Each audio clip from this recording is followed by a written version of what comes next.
আমরা আল্লাহর কাছে এই যে পাপ করি, অন্যায় করি, মাফ চাই না, ক্ষমা চাই না? আল্লাহ আমাদেরকে ক্ষমা করুক, এটা আমরা চাই কি চাই না?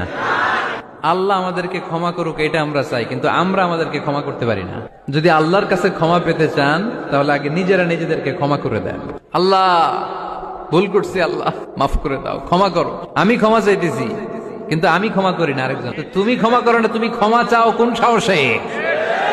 মা যাদাল্লাহু আবদান বিআফবিন ইল্লা ইজ্জান। আল্লাহর হাবিব ফরমান, কোন বান্দা যদি অন্য বান্দারে ক্ষমা করে দেয়, আল্লাহ ওই বান্দার মর্যাদা বাড়িয়ে দেয়।